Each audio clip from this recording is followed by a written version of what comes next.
ఉత్తరాయణ వసంత ఋతో వైశాఖమాస శుక్లపక్ష షష్ఠి. ఈరోజు శనివారం, పునర్వసు నక్షత్రం. ఈరోజు మనమందరూ కూడా ఓం రామాయ నమః అనాలి. ఈ నామాన్ని మనం జపించడం వలన ఒక అద్భుతమైన శక్తి. ఎటువంటి శక్తి అంటే ఆత్మజ్ఞానము ప్రాప్తిస్తుంది, బహిర్జ్ఞానం కూడా ప్రాప్తిస్తుందంట. అంటే దీని అర్థం లోపలున్నది ఆత్మజ్ఞానం, మన లోపల మనం చూస్తే ఆత్మజ్ఞానం, బహిరంగంగా చూస్తే లోకజ్ఞానం. ఇవి రెండు ఆ రామనామంలో ప్రాప్తిస్తాయి. ఎలా అంటే ఈరోజు పునర్వసు నక్షత్రం, శ్రీరాములు వారు జన్మించిన నక్షత్రంగా మనం స్వీకరిస్తాం పురాణాల ప్రకారం, జ్యోతిష్య శాస్త్రరీత్యా కూడా. అయితే పునర్వసు నక్షత్రంలో ఎవ్వరు ఏ పాదంలో జన్మించినా శుభమే, జనన నక్షత్ర దోషం లేదు దీనికి. ఈ నక్షత్రం రోజు రామ అని జపించడం వలన అంతరంగ శుద్ధి, బహిరంగ శుద్ధి రెండు జరుగుతాయంట. ఎందుకు ఈ నామానికి అంత శ్రేష్టతని, అంత ఒక శక్తిని ఇచ్చారు అంటే రామనామంలో శివశక్తి, విష్ణుశక్తి రెండూ ఉంటాయి అని చాలా గొప్ప వర్ణన ఇది. ఇప్పుడు నమశివాయ అనే దాంట్లో మా అనేది ప్రాణమంత్రం, నా రాయణాయ ఇందులో రా ప్రాణం. ఇప్పుడు నారాయణలో రా ప్రాణమైతే, నా మశివాయలో మా ప్రాణమైతే ఈ రెండు ప్రాణాలని ఒకటి చేయండి, ఏమవుతుంది? రామ అవుతుంది. నమశివాయ అంటమా, శివాయ నమః అంటమా? నమశివాయ అంటాం. ఓం నమశివాయ ఇది ప్రణవ మంత్రము అని కూడా గోచరిస్తూ ఉంటాం. శివతత్వానికి సంబంధించిన అద్భుతమైన మంత్రంగా గురుముఖేన ఉపదేశం తీసుకుంటాం. ఏమని? ఓం నమశివాయ. ఇదే మెడిటేషన్ శివతత్వంలో. అంటే ఓం పక్కన పెడదాం, అది దానికి శక్తి మంత్రం, శక్తి కేంద్రం. ఇక మిగిలినది ఏంటి? నమశివాయ. ఇక నారాయణ మంత్రంలో అష్టాక్షరి మంత్రం తీసుకోండి. ఇది పంచాక్షరి, ఇది అష్టాక్షరి. అష్టాక్షరిలో ఏముంటుంది? ఓం నమో నారాయణాయ. ఇందులో ఈ ఓం అనేది పక్కన విభజించి ఇక అక్కడ ఏం మిగులుతుంది? నారాయణాయ. అందులో ఇక్కడ నమశివాయలోనూ నా మొదటి అక్షరం, ఇక్కడ నారాయణలో కూడా నా మొదటి అక్షరం. దాని మధ్యలో ప్రాణబీజంగా తీసుకునేది నారాయణలో రా తీసుకోవాలి, ఇక నమశివాయలో మా తీసుకోవాలి.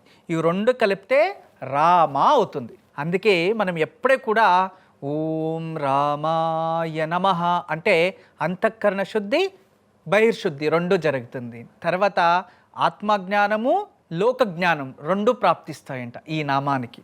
అంటే మోక్షాన్ని ఎలా పొందాలి, ఈ ప్రకృతిలో ఎలా బతకాలి, రెండు నేర్పించే నామం ఇది. ఈరోజు భక్తి శ్రద్ధతో ఈ నక్షత్రంలో ఓం రామాయ నమః. రేపు ఎటువంటి పూజను ఆచరించాలి?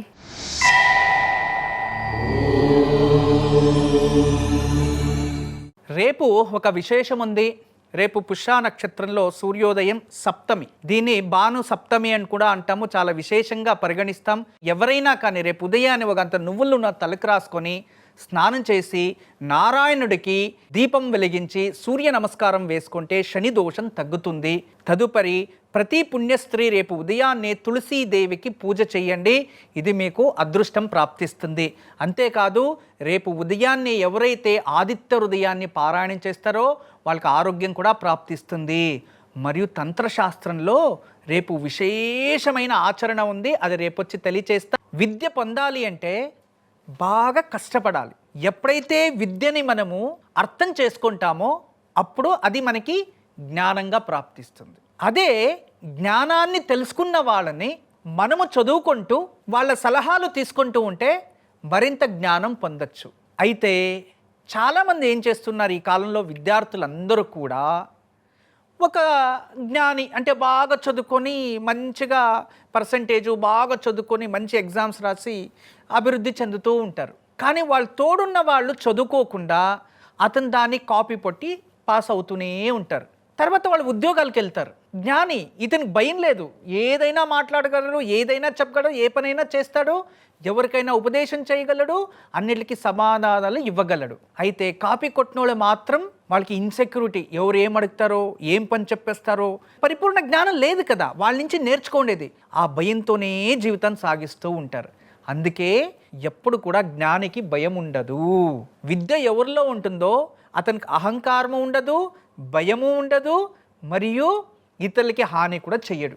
ఎవరైతే అజ్ఞాని ఉంటారో అతను ఎప్పుడు కూడా ఇతరులకి హాని చేయడం, ఇతరులను చూసి బాధపడడం, ఇతరులను చూసి ఈర్ష్య పెంచుకోవడం, ఇతరులను చూసి ఇక వాళ్ళలాగా మనము అయిపోవాలని ఏదేదో చేసి ఆఖరికి వాళ్ళే నెత్తిపైన ఇక పేడ పూసుకోవడం చేస్తూ ఉంటారు. మీకు అందరికీ ఈరోజు మంచి మాట చెప్పేది ఒకటే.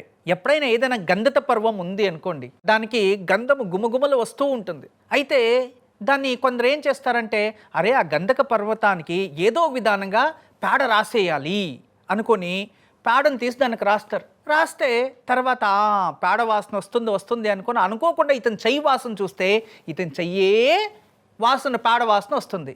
కానీ ఆ గంధపుకు మాత్రం గంధపు వాసన అదే ఉంటుంది. ఆ గంధపు వాసన ముందు ఈ పేడ వాసన చిన్నదైపోయింది, ఎవరికి కనబడలేదు. గుర్తుపెట్టుకోండి, ఎప్పుడు కూడా గంధంతో తోడైతే నీలో గంధపు వాసనే వస్తుంది, పేడతో తోడైతే పేడ వాసనే వస్తుంది. గంధపుకి నువ్వు పేడ రాసినా గంధానికి ఏమి పడదు, కానీ ముట్టుకున్న వాడికే పేడ అంటుతుంది. మనలో కూడా కల్మషమైనవి, కుతంత్రాలు, చెడు ఆలోచనలు, తర్వాత అసూయము అనేది మనలో ఉంటే దానివలన మన జీవితమే పాడవుతుంది. దీనికి ఒక అద్భుతమైన చిన్న కథ తెలియచేస్తా వినండి. చిన్నగా చక్కగా చెప్తాను. ఒక గురుకులం ఉంటుంది. ఆ గురుకులంలో 2 గురువులు ఉంటారు. వాళ్ళు ప్రజలకి చక్కగా రోజు కూడా ఆ గురుకులంలో వచ్చే శిష్యులకి అందరికీ కూడా మంచి బోధన చేస్తూ ఉంటారు. వాళ్ళ ధ్యానంతో మంచి మంచి విషయాల గురించి, వేదాలు, శాస్త్రాల గురించి అవగాహన చెప్తూ ఉంటారు. అనుకోకుండా అందులో ఒక గురువు స్వర్గస్థులైపోతారు. స్వర్గస్థులైపోతే ఆ గురుకులంలో ఒకరే అయిపోతారు. వీళ్ళ వల్ల అవ్వదు అని చెప్పి ఎవరికి ఇవ్వాలి ఆ గురుకులంలో ఉపాధ్యాయులుగా అంటే అప్పుడు వాళ్ళ కొడుకుకి ఒక జాబ్ ఇచ్చేయాలి అని మంత్రిమండలి నిర్ణయం చేస్తుంది. అతను జ్ఞానం తెలీదు. రోజు ఈ గురువుగారు వచ్చి బోధిస్తూ ఉంటారు. ఆయన దూరం నుంచి చూసుకొని ఉంటాడు. ఇతను వెళ్ళిపోయిన తర్వాత ఆయన రావాలి కదా. వస్తేనే ఆయన ఏం చేస్తాడంటే ఇతను ఏం బోధించుంటాడో దాన్నే ఇంకొకసారి చెప్తాడు. తర్వాత కొన్నిటిని ఆయనలాగే చెప్పేస్తే నా పైన డౌట్ వచ్చేస్తుంది కదా అని చెప్పి విరుద్ధంగా చెప్తాడు. దీన్ని చూస్తున్న ఆ పిల్లలకి ఏమైపోతుంది అంటే, అరే మన గురువుగారు అన్ని సంవత్సరాల నుంచి మనకి ఏం చెప్తున్నారో దాన్నే ఈయన బోధిస్తున్నాడు, మరియు ఈయన దాని విరుద్ధంగా చెప్తున్నాడే, మనం ఏ దాన్ని తీసుకోవాలి? పూర్వం నుంచి చెప్పిన మన గురువుగారి మాటలనే తీసుకోవడం మంచిది అని చెప్పేసి ఆ మహారాజుకి అక్కడి నుంచి పిలుపుని అందించేస్తారు. ఇలా జరుగుతూ ఉంది మా గురుకుల పాఠశాలలో అని. అప్పుడు ఆ మహారాజు ఏం చేస్తాడంటే, ఓకే ఎప్పుడు కూడా తండ్రి గుణవంతుడైనా విద్యావంతుడైనా వాళ్ళ పిల్లలు అలాగే ఉండాలి అని ఏం లేదు. దానికి ఎప్పుడే కానీ గురుకులంలో ఒక ప్రాధ్యాపకులుగా ఎవరైనా పెట్టాలి అంటే అప్పుడు ఖచ్చితంగా వాళ్ళకి ఈ ఒక జ్ఞానం ఉందా లేదా అని పరీక్ష చేసి అక్కడ పెడితేనే మన రాజ్యంలో, అంటే ఆ మహారాజు ఉన్న రాజ్యంలో మంచి ఉత్తమమైన విద్యార్థుల్ని వాళ్ళు సృష్టించగలరు అనేది ఆ మహారాజు నేర్చుకున్నారు. ఇప్పుడు మీరు నేర్చుకోవాల్సినది అంతే. మనము కష్టపడి శ్రమించి చదివి ఆ జ్ఞానంతో మనం ఇతరులతో పేరు ప్రతిష్ట ప్రచారం పొందుతూ ఉన్నంత గౌరవ కీర్తి ప్రతిష్టలు ప్రాప్తిస్తాయి. ఒకరిని చూసి ఇంటర్నెట్లో చూసి ఇంకో చోట చూసి లేదా వేరే వాళ్ళందరినీ చూసుకొని మనము అలా అయిపోవాలి అని చెప్పి అదే విధానంగా మాట్లాడేస్తే ఏదో ఒక రోజు ఆ విద్యార్థులు ఆ గురువుని ఎలా దూరం చేసుకున్నారో అదే విధానంగా ప్రజలు, కుటుంబ సభ్యులు కూడా మనల్ని దూరం పెట్టేస్తారు అనేదే ఈరోజు మంచి మాట, దీంట్లో ఉన్న సారాంశం. ఇక ఈరోజు రసాయన శాస్త్రం గురించి మాట్లాడదాము అని వచ్చాను. అయితే కాలం చాలా తక్కువ ఉంది. మన సనాతన ధర్మంలో రసాయన శాస్త్రం ఎక్కడుంది అనేదైతే మనకి పురాణాల్లో రసాయన శాస్త్రం ఎలా ఉంది అంటే చూడండి, ధన్వంతరి అనేది జన్మించారు. ఎక్కడ? సముద్రమథన కాలంలో. సముద్రాన్ని చిలికినప్పుడు అక్కడ ధన్వంతరి ఔషధ రూపంగా ఆవిర్భవించాడు. ఇది మనకు తెలుసు. అదే విధానంగా శివతత్వంలో ఈ పురాణాల ప్రకారం రసవిద్య అనేది వచ్చింది, మరియు ప్రళయాగ్ని గురించి, అవతారం గురించి అక్కడ వచ్చింది శివతత్వం. అంతేకాకుండా ఇదే రసాయన శాస్త్రం శుక్రాచార్యుల గురించి వచ్చినప్పుడు ఆయన మృత సంజీవిని విద్యని ప్రదర్శించాడు. అంటే కొన్ని ఔషధ గుణాలని కలిపి మృత సంజీవిని విద్య అంటే రాక్షసులకి జీవంతంగా ఉండడానికి అద్భుతమైన ఔషధాన్ని అతను కనుక్కున్నట్టుగా మనకి రసాయన శాస్త్రం అక్కడ వస్తుంది. ఇక ఇదే మన సనాతన ధర్మంలో రసాయన శాస్త్రం ఎక్కడొచ్చిందంటే హోమ హవన యజ్ఞ యాగాదులు, పెద్ద పెద్ద యాగాలు ఆచరించారు కదా, దాంట్లో కూడా లోహాలు ఎంత ఉపయోగించాలి, మరియు విశేషంగా ఎటువంటి పదార్థాలతో హోమాలు చెయ్యాలి అనేది కూడా రసాయన శాస్త్రమే. ఇప్పుడు ఈ సనాతన ధర్మము ఆధునిక అంటే ప్రజెంట్ కాలంలో మనం ఎలా స్వీకరించాలంటే పంచభూత తత్వము, దీని ఏమంటారమ్మా ఇంగ్లీష్లో? ఎలిమెంట్స్ గురుజీ. ఇక అదే విధానంగా యజ్ఞక్రియ అనేది ఆధునికంలో ఏమంటామమ్మా? అటామిక్ రియాక్షన్స్ గురుజీ. ఈ అటామిక్ రియాక్షన్స్ గురించి చెన్నైలో అద్భుతమైన రీసెర్చ్ సెంటర్ ఉంది. ఇక అగ్నిహోత్రము మరియు అగ్నిహోత్ర ధర్మము గురించి ఆధునికంలో ఏమంటామమ్మా? ఆక్సిడైజేషన్ రిడక్షన్ గురుజీ. ఎస్, చూసారా, ఇది ప్రకృతిలో మనకి రసాయన శాస్త్రం వేదంలో ఎంత బాగా వర్ణించారో. గంధ శుద్ధీకరణ, నవరత్నాల శుద్ధీకరణ, లోహ శుద్ధీకరణ, వీటన్నిటిని కూడా మనము ఆధునీకరణలో ఏమంటామమ్మా? క్రిస్టలైజేషన్ గురుజీ. ఎస్, మరియు ఔషధ తంత్రము, ఔషధ గుణాలు, ధాతువుల నుంచి ఔషధ రూపాన్ని తయారు చేసే ఈ ఒక ఆయుర్వేద పద్ధతిని, ఔషధ గుణాలని మనం ఆధునీకరణలో ఏమంటామమ్మా? ఫార్మాసిటికల్స్ గురుజీ. ఫార్మాసిటికల్స్, ఇవన్నీ రసాయన శాస్త్రాలే కదా.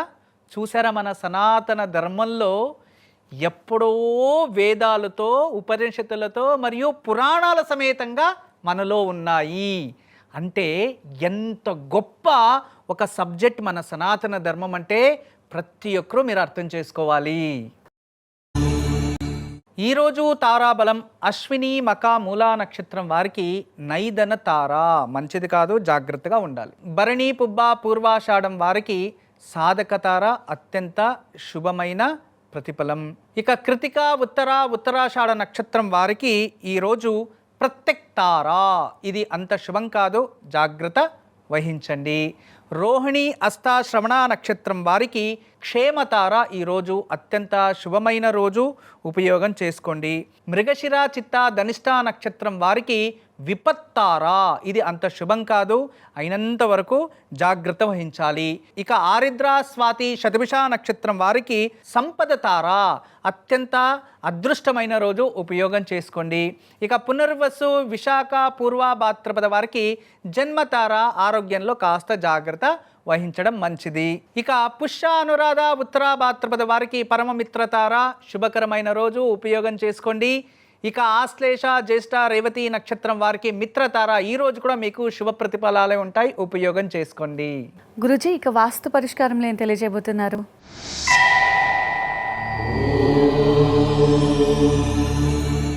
పూర్వంలో మనం ఏం చేస్తామంటే, ఒక మంచి ఇల్లు కావాలి భగవంతుడాని అద్దింట్లోనో లేదో ఇంకో చోటు ఉండేటప్పుడు బాగా దేవుడికి ఇంట్లో రోజు పూజిస్తారు. కానీ స్వంత ఇల్లు వచ్చిన తర్వాత దేవుని కొందరు మర్చిపోతూ ఉంటారు, నిర్లక్ష్యం చేస్తూ ఉంటారు. అటువంటి మనస్థితి ఎందుకు ఉత్పత్తి అవుతుందంటే అక్కడ ఉన్న స్థానబలం.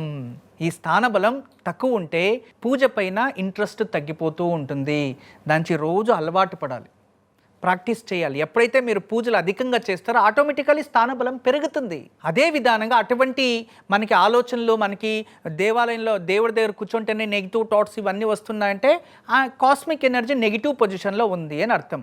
అందుకే అటువంటిది శ్రీవాస్తు యంత్రాన్ని ఇంట్లో మనం పెట్టడం వల్ల ఈ పాజిటివ్ ఎనర్జీని అధికంగా అది ఉత్పత్తి చేస్తుంది. కాబట్టి మనకి తెలియకుండానే ఇంట్లో ఉన్న నెగిటివ్ ఎనర్జీ రోజు రోజుకి అది దానిపై ప్రభావం చూపించి అది తగ్గి అప్పుడు మనకి భక్తి భావనలు పెరుగుతాయి. ఇదే ఈరోజు వాస్తుకు సంబంధించిన విషయం. గురుజీకి చూస్తూ ఉండండి. గురుజీకి ఈరోజు యోగక్షేమంలో ఏం తెలియజేయబోతున్నారు?